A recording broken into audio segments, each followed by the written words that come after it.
Today we're talking about Instagram growth strategies.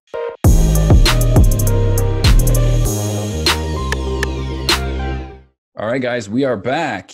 And before we jump into it, I got to address the elephant in the room because you probably saw the title to this episode and you're wondering, oh, Chris is talking about Instagram. What is he going to say about Instagram? So for those that know, I have to address it, Zach, because my guest today, because I just posted something like 3 or 4 days ago where I said I almost left Instagram back in May. Like I literally almost shut down my account. So I have to address it because I'm so openly vocal about my love-hate for Instagram. Like I love the UX. I love the simplicity. I love that it's a more positively focused platform in relation to some of the other ones like Facebook, where there's a lot of political talk and negativity and stuff like that. It just feels like a more like positive vibe environment and the engagement's tremendous.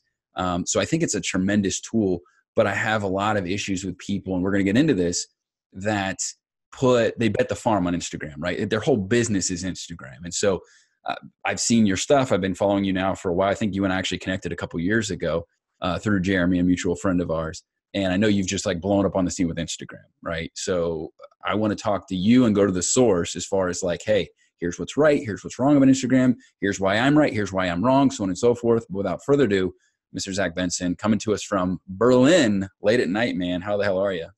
What's up, guys? Good to be here. Pumped, man. Dude, so let's talk, man, because I know you're an Iowa kid, right? So how in the heck, and I was kind of looking through a little bit of your bio, was there entrepreneurship in your backgrounds, or how did you kind of stumble upon, doing what you do now, and what is it that you do now? Kind of enlighten our audience on who you are, what you do. Yeah, most definitely. I mean, I grew up pretty in a humble, house, average house growing up. My parents were just accountants. My mom was a school teacher. So basically, I didn't have any entrepreneurial like mentor growing up, but I found dance, and I eventually just made dance into like a full-time money-making career, right? So it was just me simply not being afraid to put myself out there. Getting rejected, learning from my mistakes, trial and error, and then figuring out how to make it a business, right?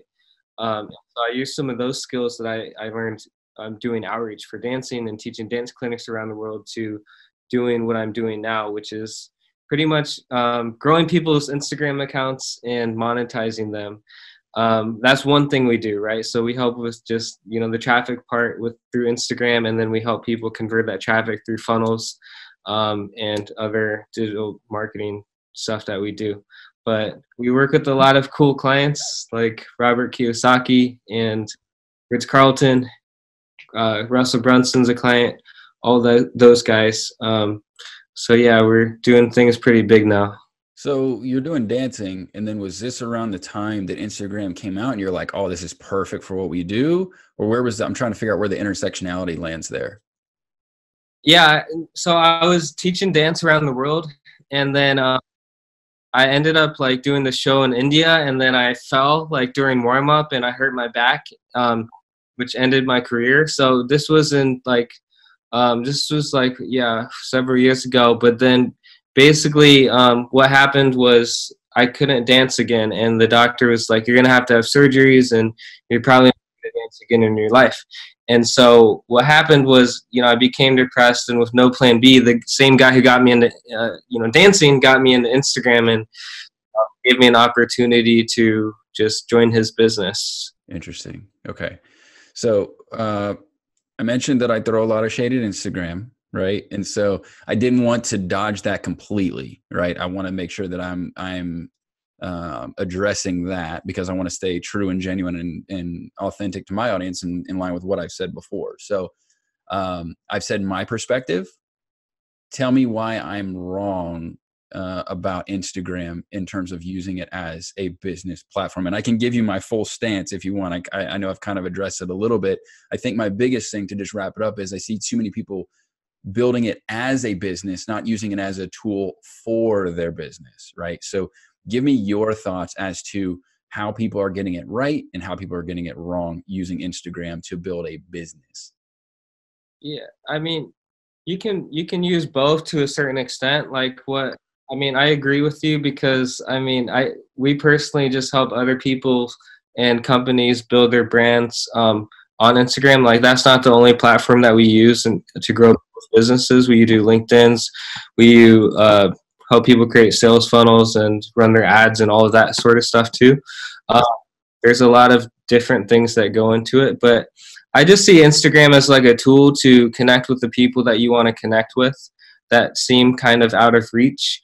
And so you're able to connect with people instantly via direct message, DM, and you're also able to leverage your following to connect, to get more press, to connect with celebrities, icons, people that you want to connect with. And it's just, I see Instagram as kind of like a tool. It's like your new business card. Interesting. I've heard that actually. I've heard people use that as a metaphor before, that it's like a new business card. So I've heard that before. Because people can just see what you do and who you are in, Yeah. Less than 30 seconds. Yeah. Now, so, and this may be part of the mistake that I made early on. And this is, I don't know if you recall, we had a brief conversation a couple of years ago, again, through Jeremy, our mutual connection. But back then, a lot of the follow, unfollow, some of those like more black hat type stuff, it was not a technically black hat, but not organic growth, right? Let's just call it that. I did those things both with Twitter and with Instagram because I was advised to do that. And you told me at that time, you said, dude, you need to start your account over from scratch. Like you basically killed your account doing that, right? So, but that all said, what a lot of people struggle with is they're posting and they're being consistent and they've set up their like 5 buckets of different content they want to utilize, right? So like, let's say it's 5 different things. Most are, let's say 80-20, 80% business, 20% personal, whatever, right?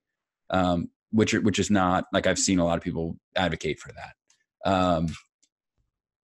They're not growing, right? Like they're putting stuff out. If anything, they're going the other way, right? So unless they're doing like follow and follow or some of the like shadier tactics to grow their Instagram, they're not growing. So why is that happening? Why are they not getting the growth that they're seeking that you guys have figured out without giving away completely your secret sauce to doing that? Nowadays, Instagram's algorithms have become so smart that they can detect like any third-party tool or like automation, right? So a lot of these companies that are doing the follow, unfollow, or scheduling people's posts or posting people's posts on behalf of them are getting shut down. And so people that are using these tools are actually getting messages from Instagram saying that their account's going to be compromised. Interesting.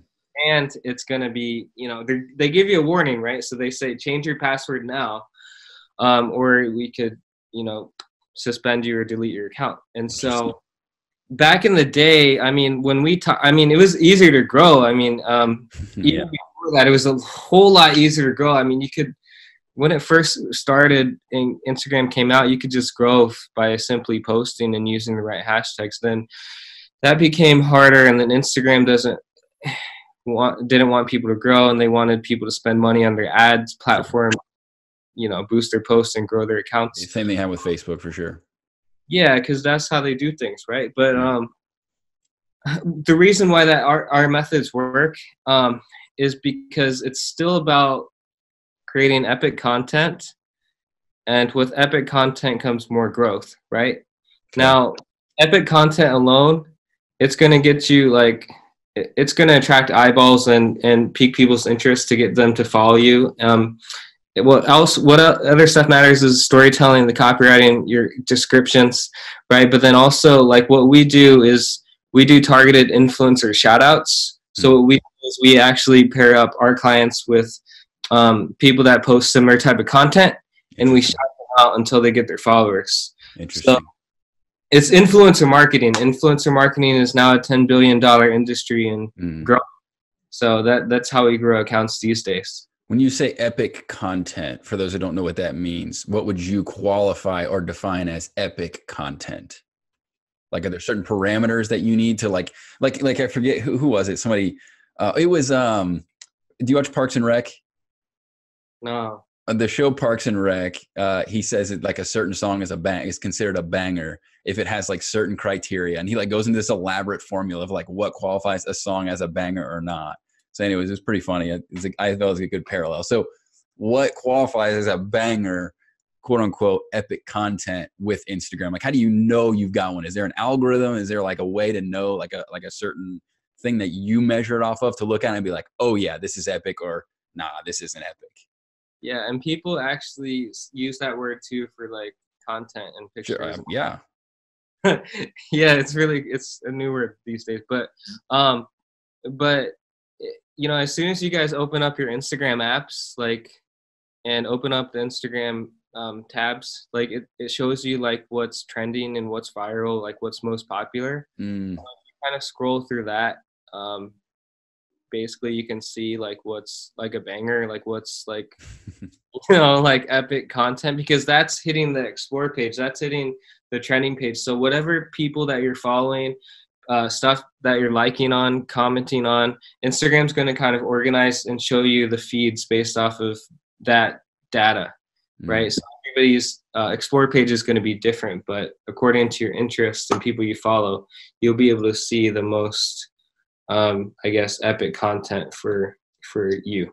So it sounds like with what you guys do, what you provide and what you recommend is people do a lot of investigative work about what they're going to do versus just putting stuff out there based off what they want to teach their audience per se. Yeah, exactly. Interesting. Yeah. So you're just reverse engineering, which isn't indifferent than what you would do with like a blog per se. Like I always tell people, if you're going to put out content in terms of, like rich searchable content on your website in the form of a blog, dude, you got to go look at what people are searching for, right? If you don't, you could, like, sometimes it's even, and I'm sure you've seen this, but like you could phrase it one way and then like one slight tweak, even dropping an S, right? Making it singular instead of plural can make the search volume go through the roof, right? It's a huge, and I do the same thing on YouTube. I just had one today where I put like personal brand versus like branding yourself, and the amount of search volume was just totally different, right? So it's no different than any other platform. I just feel like there's so much lack of education when it comes to people knowing what to do on Instagram versus with like SEO or YouTube. Like we've been so ingrained with that's what you do, maybe, or maybe people don't do that at all. Maybe they just do it across any platforms, right? I don't know. Yeah, you're exactly right. Yeah. I like, you got to do your homework. Yeah, no, that makes total sense. Okay. So you mentioned other connected platforms, right? Third party, whether it's scheduling posts or the follow unfollow, which at this point, I don't know who's doing a follow unfollow. That's like such an ancient technique in terms of what I'm seeing. Using something like Later, right? I know a lot of people or any of those scheduling, like I'm going to put this in here, it's going to schedule at a certain time. Is that an absolute no? Do not do that as you see it. Yeah, I mean, honestly, we never had that problem, just because like that's what like my company does, is we just assign you someone to post And for just you, manually do it. manually do it. Interesting. Manual way is definitely better, but how I found out about this was because I saw like one of my friends comment on another girl's post who I wasn't friends with, but I still saw her post. Um, and it was like about how she was like, hey, like, guys, do you know any like scheduling tool or like any way that like I can just like post my stuff automatically without like getting banned and getting flagged? And I mean, there's no other way to do it nowadays except to have manually post for you. But I say no to all of that automation stuff now. It's Which I get it to a degree. I understand they don't want people doing that, but if you're running a business, it's difficult to be able to have like content you come up with every single day when you're actually running a business. You know what I mean? That's tough. yeah. But the algorithm is what it is. You have to play. You can say it sucks, but you still have to play by their rules, right? It's their algorithm, so you got to play with it.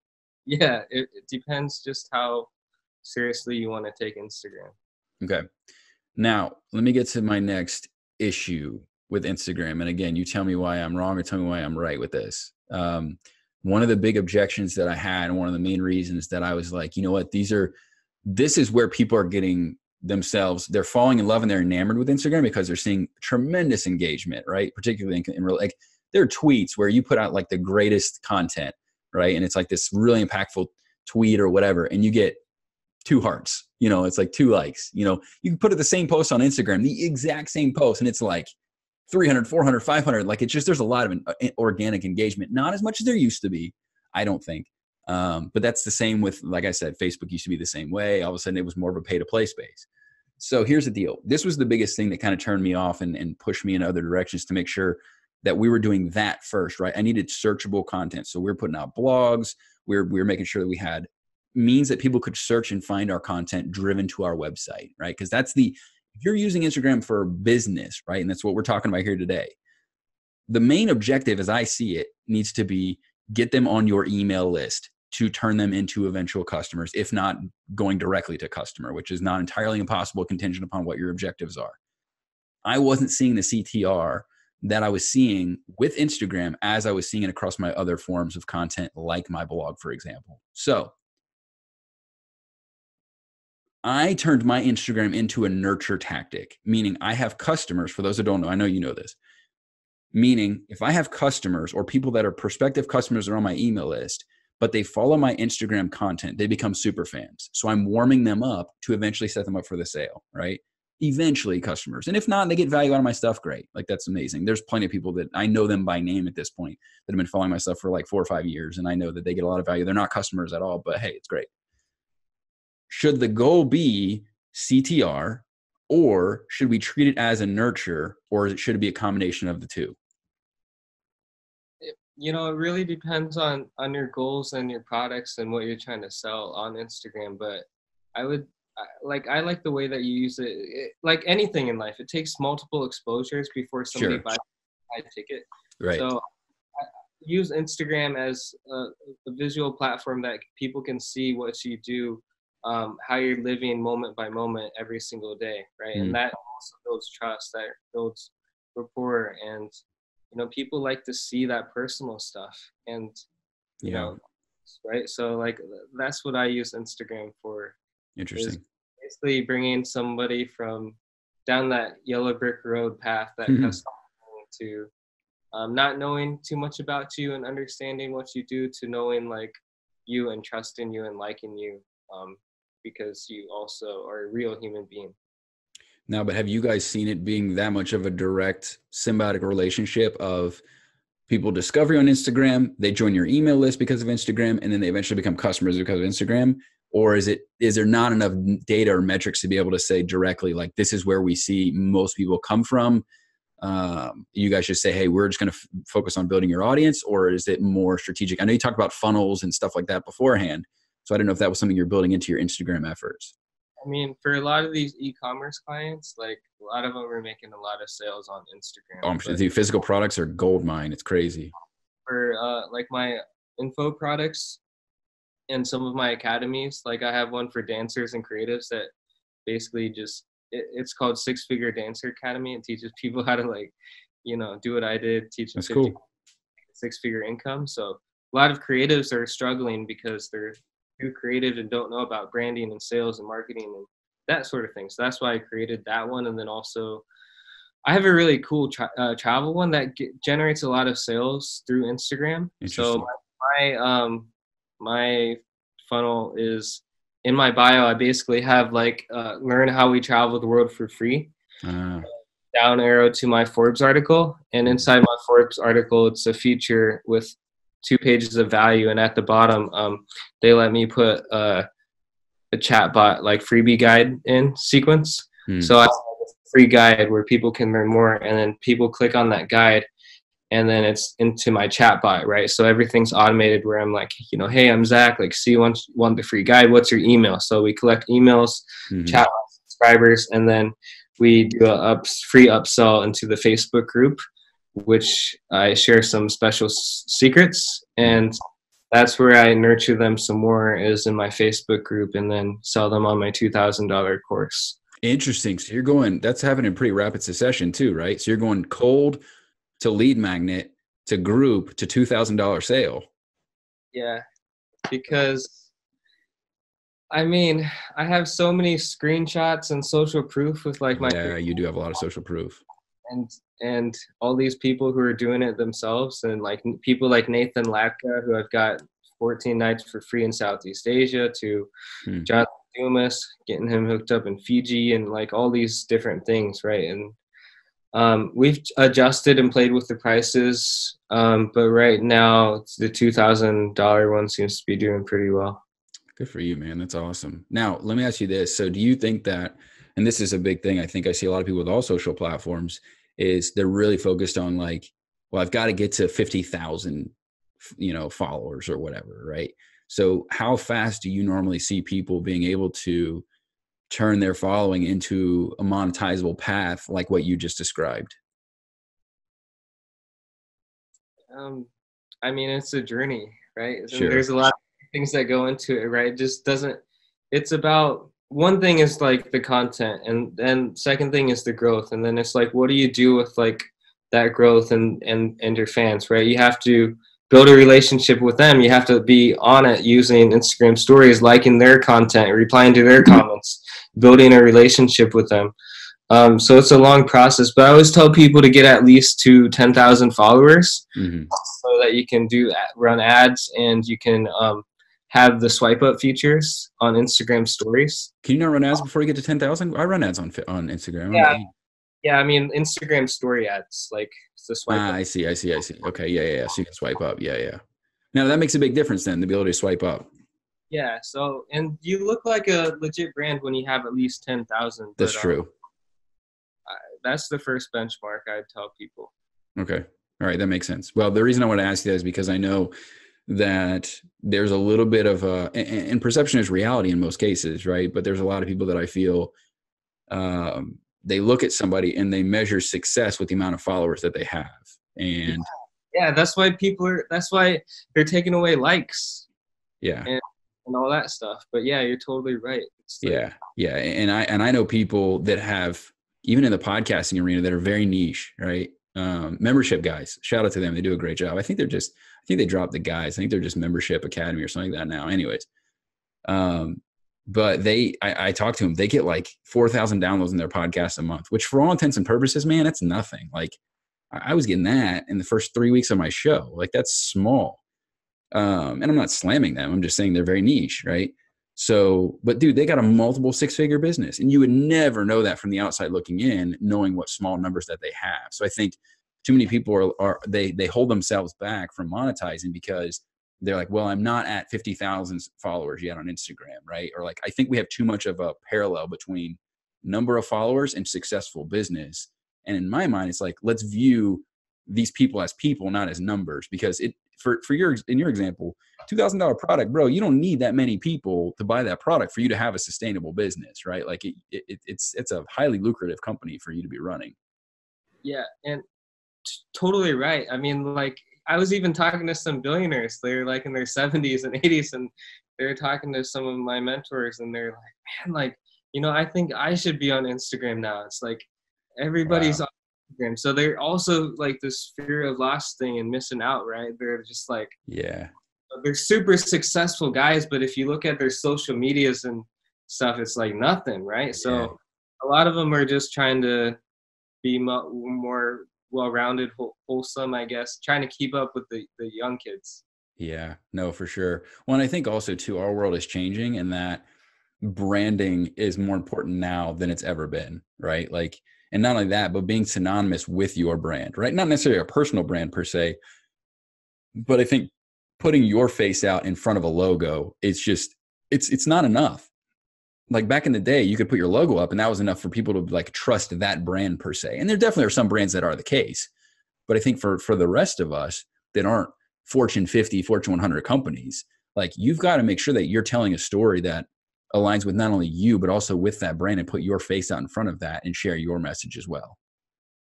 And to your point, I think that's why Instagram is powerful because I see people try to do stuff on LinkedIn, like you said, like personal stuff, sharing their journey, authenticity, all these various things that these buzzwords that we use, right? And I see people try to do that on LinkedIn. And my wife actually had a good metaphor for that. She's like, that's like showing up at the opera wearing a bikini. Like it just doesn't fit in that space, right? It's just not what that platform is for. But Instagram, on the other hand, it gives you that opportunity, I feel, to be able to kind of let your hair down, metaphorically speaking, and kind of show who you are, not just what you do, more so than other platforms. Obviously, in this case, specifically LinkedIn. But I see that over and over. People are like, this is not LinkedIn content. Put this on Facebook, put this on Instagram, and it's like, it's just not the platform to do that. Whereas Instagram, it's kind of more open to do all those different things. Yeah, exactly. Yeah. I like how you put that. Cool, man. So my next objection, and I'm just going down the list of my objections and my complaints about Instagram. So thank you for bearing with me on this. So one of the things that I've experienced, which I think you've just kind of disputed in itself by selling a $2,000 program direct to a cold audience, basically, is that the perception is that Instagram's like for broke millennials or broke kids, right? And that if you look at a platform, I mentioned LinkedIn before, the average LinkedIn user makes $100,000 a year, right? Like there's a lot of money. There's players with money on LinkedIn. There's no doubt about that. And I think LinkedIn's a great platform right now, especially now that they switched to a content platform. In terms of the organic reach is really, really great. It's not what we're talking about, but we've talked about that before on the show. So is the broke kids assessment, is that wrong about Instagram? Is that overgeneralization? Obviously, like I said, you've kind of disputed that with your ability to sell, and that speaks more than anything else that anybody could say. But is that the reality? And or if it is a reality, people will still find money for things they care about, right? So is it still something you can overcome, even though it might be broke kids on Instagram? I mean, you're right. I mean, there's broke people, I mean, everywhere, right? Yeah, that's the thing. That's the thing. It are broke people everywhere. That's the thing, man, is that, Yeah. and like what I was saying is like, even with like, okay, I was never the best dancer. I was on So You Think You Can Dance. I traveled the world and made it a 6-figure income. I was actually going to joke with you about So You Think You Can Dance. I didn't know you were actually on it, but that's amazing. Yeah, just, I mean, That's you know, cool. a couple episodes, I made it to the top 100. I never won the show or Yeah, whatever. yeah. But, while I was doing it, there's better people than me, right? And when I was traveling, teaching workshops, there's kids way better than me, like on another level. Mm. But the thing is that they lacked like the money making mindset and attitude and skills and people skills and sales skills to actually make it a business. So I do agree that there's a lot of people, on Instagram who are just want to be influencers, wanting to try to, Mm-hmm. money by posting up, sexy photos or like travel photos or whatever, right? Yeah. It's like everybody's just trying to make it, right? And Yeah. it's just there's very few that can actually make something um into a full-time income, right? It's hard. It's hard in any industry, like when you're out on your own and an entrepreneur. So I think that, yeah, there's a lot of wannabes everywhere, but it's educating them and also coming up with some different things that will really help them to help them make a really cool side hustle money in the beginning. And but yeah, some people go all in and just get broke, right? Because they just invested so much and they lost so much and didn't have the skills or the mentors or the people to hold their hands and help them. But that's what I'm really trying to do on Instagram, is just help some of these kids and help these people that are amazing photographers, amazing creatives. Nobody knows about them, right? And that's why I'm so passionate about Instagram, is because it allows me to reach more people that and by helping me reach these people, it allows them to do more of what they love, whether it's taking a picture, a dance, or writing or whatever. So, yeah, but yeah, man, I feel what you're saying. Cool. Yeah. I heard a guy, young guy, left his job, basically just went all in, and he literally said verbatim, and this is why I have to, so I think so I can qualify it, part of why I am cautious in my messaging to people about using it as a tool but not putting all of your eggs in that basket, is I hear comments like what I heard last night. It's a friend of mine host a show here in Austin, and he had a guest on, and that guest said, to some extent or degree, I'm going to butcher the way he actually said it, but effectively what he said was, before Instagram, there wasn't a clear path to entrepreneurship. And I'm like, whoa, whoa, whoa, whoa. Like, so Steve Jobs built Apple. Oh, wait, there was no Instagram. So I think it's good and bad. Like it's the same thing with all social media in general, I think, right? I'm not just putting this particular person on blast for what they said. Social media has good and bad things about it, right? Like you see outrage culture and people, like, I think we've never been in many ways more divided than we are. But at the same time, I also think that it's created an opportunity for us to recognize things that have happened and things that are happening that needed to be dealt with a long time ago, right? So there's pros and cons. And I'd like to think that at the end of the day, the pros will far outweigh the cons. And I think they are outweighing the cons. I think the positivity and the pros that have come out of social awareness and things that are going on in our world, right? And the ability to communicate and have conversations, real conversations that we didn't have before, the pros far outweigh the cons. So here's my point, and this is why I'm saying this, because I'm gonna argue my own point here, right, about what this person said. And here's the deal. I'm viewing that negatively, saying, dude, Instagram didn't create a path to entrepreneurship. Entrepreneurship is there. This just helps you maybe do that. But here's the deal. If that was the reality to that one person, or if it is to many young people that, hey, Instagram gives me an opportunity to be an entrepreneur when I didn't think that was possible, I think the underlying benefits and the pros far outweigh the cons of my argument in that stance. Would you not agree with that? Yeah. So cool, man. All right. So where can people get started, right? Like, let's say they've just completely disengaged, or let's say they did what I did, right? Let's say they did some follow and follow. I used earlier today, right? Like I'm still using scheduling posts. So is it scrap everything and start over again with a new account? Or are there ways to salvage an account? Or is there a certain time period that elapses where Instagram and the algorithm will say, hey, you know what? This person's been doing things the right way for a while. They're cool now. So where can people get started, or how can people salvage the things that they've done that maybe are hurting them? I think it's just about being cautious and not taking things to the extreme. A lot of the times when people got their accounts banned or punished is when they tried to follow like too many people, or they did too many actions. Yeah, right.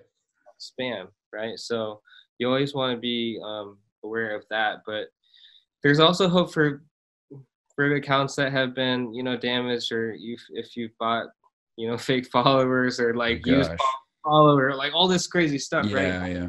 Still hope for your account, but you have to be patient and know that it's going to take a while to kind of heal it and revive it. Interesting. But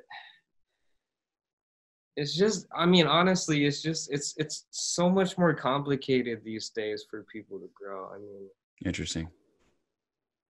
In order for people to grow, it's like you either gotta like spend a ton of time on it, study every single course, figure out what works, what doesn't, because a lot of those things don't work anymore, and then invest in some good content, graphic designers, spend ad money, or just hire an agency to do it all, because it's so hard to grow. So a lot of you guys have probably heard about some of these tactics and strategies, like hashtags and engagement groups and all of that, and it's like starting to not really work that much anymore. So Interesting. I would tell people, be cautious, but if you do have the time and you do have the power, or you have assistance, you have a team that could help you, definitely be active, using all of Instagram's features, stories, lives, posting consistently. Now, how do you guys stay on top of that? Because, they're not, it's the same with any of these platforms. They're not very revealing about what they're looking for, what their algorithm entails. So what kind of research do you guys do that gives you an advantage, right? Is it just you guys doing it and seeing what's working, what's not working? Or you guys have somebody at Instagram on the payroll here? Or how are you guys staying on top of this? I do know people at Instagram, but then also we have a team of software engineers, staying on top of this stuff. Interesting. But we don't really grow with any automation anymore. It's just simply through the Instagram network that we've created. Interesting. Right? And simply doing shoutouts and sponsored posts on our people's pages, like a placement on their wall, sharing some content from our clients. That's really the only way that we're growing nowadays. Interesting. Now, when you say a sponsored post, is that like just a post you put up, so you're basically like boosting it like you would on Facebook, or are you guys creating something like a unique asset? Yeah, like we help the client, with the content strategy, like the creation, copywriting, descriptions, and then we like take a bunch of them and figure out and post them on our network's wall. So that's what I mean by a sponsored post, is that we hire out pages or influence, and we sponsor do a post on their page. And that's what I mean by sponsored posts, is having this influencer, this page promote your post. I see. So you're not talking about like actually paying for a sponsored like Facebook post, but you're paying other people like influencers to sponsor your post effectively. Yeah, like a whole army of. Interesting. Not just one. Like again, like this whole conversation has been about not putting your eggs in all in one basket, not putting your eggs Sure. on Instagram or SEO or whatever. It's like the whole package, right? Yeah, holistic. Yeah. Yeah, because a lot of these companies, that want to sell a lot of their physical products, they hire out these influencers that have millions and millions of followers on them. And you guys might have seen articles about this stuff where like a big Instagram influencer can't even sell 20 of her own shirts or something like that. I know, it's crazy. And people spend mad money, like $20,000-$30,000 for like a post and then God. for sales. But what I always tell people is, again, it's about creating your own like powerful asset that's ranking for the top posts every single day, ranking for keywords that people are searching for, right? Doing your homework, so you get that traffic. Working with influencers, creating user-generated content, right, is social proof and street cred. And then working with an army of influencers from a whole bunch of different levels, from micro to small followings to big followings, hundreds of them. Interesting. Or they can just hire you guys to do it all for them, because this sounds very complex and complicated. Yeah, cool. So I got one more question for you as it relates to kind of people, getting some direction with their efforts here. So you talked about influencer marketing and getting people to do these things for you, giving them obviously giving them shout outs. You could do that on your own. If you're doing physical products, I think that's a little bit easier, maybe, as you've seen it, like, because you can send that to an influencer and then they, hey, this product was great and I love it. Right. And I've seen people do that and I know it's very, very effective. But let's say you are a coach or you sell info products, or maybe you're like a local service-based business. You're just trying to grow your following. How do you get an influencer to recognize you when you don't have like a physical, tangible asset that you can send to them that they can actually look at and review and give you a shout out for? Is it almost impossible to do that? I mean, everything in this world has a price, right? So Sure. Yeah. You can figure out a way where, honestly, again, you do your homework, you do your research. Like, obviously, like, guys, your post and everything to go up on their wall has to like relate and be similar types of content. Or yeah, you're not just gonna post some random thing.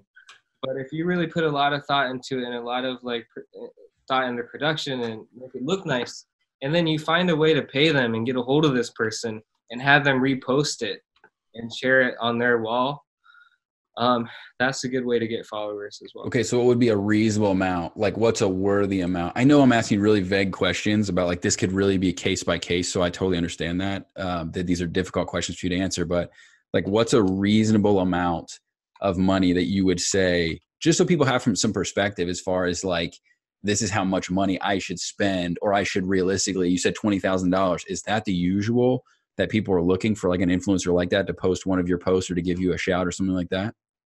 They're an Olympic gold medalist, and they're from, Olympic gold medalist from Australia, like 3 million followers. I mean, that could be the range.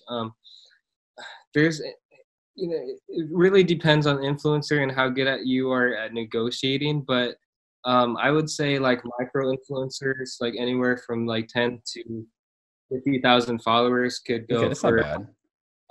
it could go for like maybe $100 to $500 for a 24-hour post.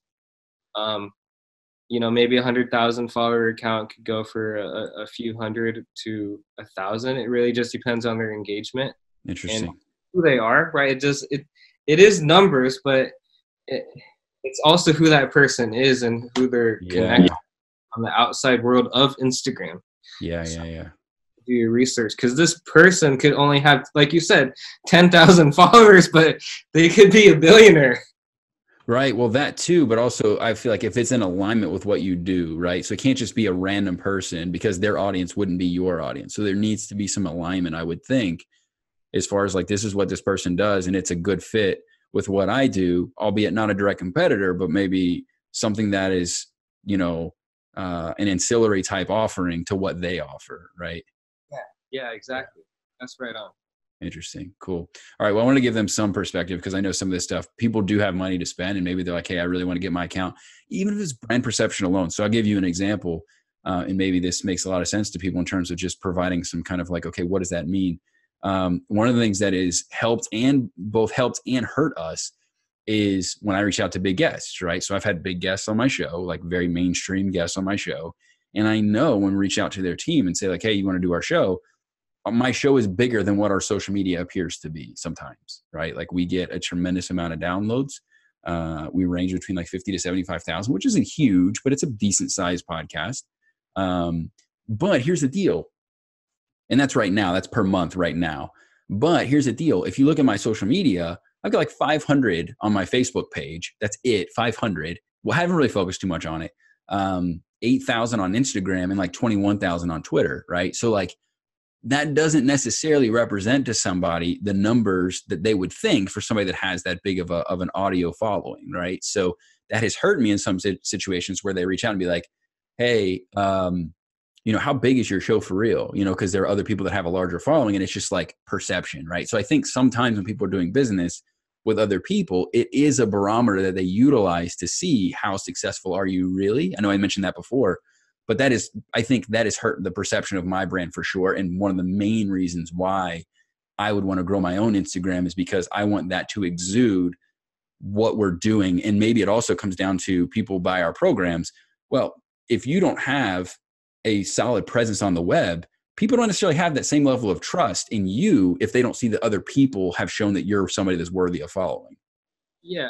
So, I mean, let me say something quick about that. I mean, it's just like people are so busy, right? We're consumers, like, and not a lot of us are creators like you, and like what we're doing, right? But everyone has that in them to be a creator. But a lot of us, and including me, we're consumed in so many messages and so many distractions that we see that we're like, not everyone's a smart marketer, right? So a lot of like even me, I'm just dumb. I'm just like, okay, just like show me the numbers. Like I'm so tired. Like I don't, you know what I mean? It's like, oh, okay, he's got this much reach. Okay, all right, cool. Like let's do it. People make decisions so fast. So that's why it's just like, branding wise and perception wise and reputation wise, thinking like it's what people think you are. Right now, your character is what you are. Like your downloads, all that good stuff, right? But they don't even see that because they're blinded by the fact of like someone's reputation, right? So by building that reputation, they piques their interest to take that chance on you, and then you can really show them like the value and build that long-term relationship. Yeah. No, and it goes back to what you said before, man. You need to have a completely holistic approach, and Instagram's part of it, right? It's a huge part of it. And it's where people are. And it's, if I'm not mistaken, it's the fastest growing social media platform. So dude, you need to be there, right? It's a must. So anyways, and I would say this too, and this is advice that I give to a lot of people, but pick a platform that resonates with you and don't try to be on all of them. Because I think some people, they're just trying to spread themselves and like they're doing Pinterest and they're doing Facebook and Twitter and Instagram and YouTube and all this other stuff. And it's like, dude, pick one at a time. Like grow this one, get a plan, maybe outsource it, hire somebody like yourself to grow it for you so that you're not really spread too thin. Because I know a lot of people feel overwhelmed. And I know they're going to feel overwhelmed hearing what you say about no automation, no tools. No, they're like, dude, I run my life on that stuff. Like there's no way I could continue to do this and run my business. So I think it's important to focus on one at a time, hire a VA. I don't know if that's something you guys, well, it sounds like you guys do everything in-house with your own team, but I know that helps a lot of people do stuff like that, or hire somebody like yourself to manage it for them. Definitely. I mean, you do what you can, and it's little by little baby steps, So yeah, hiring those VAs and have them do work. I mean, that's step one. Cool, man. All right, dude. So if people have listened to this and they're curious about what you guys offer and how you guys do what you do, you guys are working with big boys now. And so that's amazing. Congratulations. Because those are big names you threw out. So if they are curious and they're like, man, this sounds great, but I just really would like to have somebody do this for me because I see the opportunity to grow my brand quickly with somebody that knows what they're doing like you do. Where can they go to learn more about you and what you guys offer?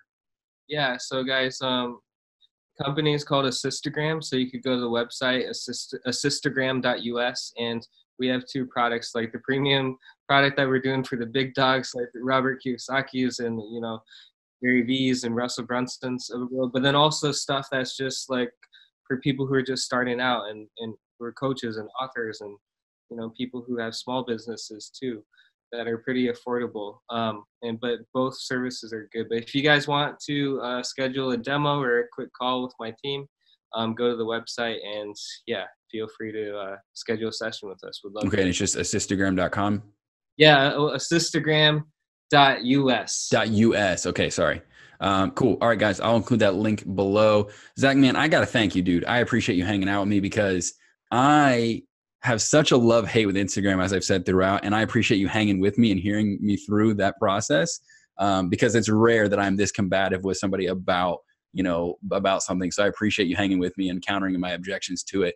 And honestly, I hope it was really insightful because I know there's some people that I've worked with and clients of my own and students of mine that have gotten on Instagram and they're starting to get frustrated, right? Algorithms have changed and stuff like that. So maybe I'm expressing some of their own frustrations and some of their own things that they've had. And hopefully you were able to provide those answers. But I really appreciate you being a good trooper and hanging with me, even though I've been like throwing stones at Instagram pretty much the whole time. Yeah, really great insights, really great thoughts. So it was fun. Thanks for Awesome, having me. buddy. All right, man. It's late in your neck of the woods, buddy. So you get some rest. Thanks so much for joining us. All right, thanks, guys. All right. See you. See you, man.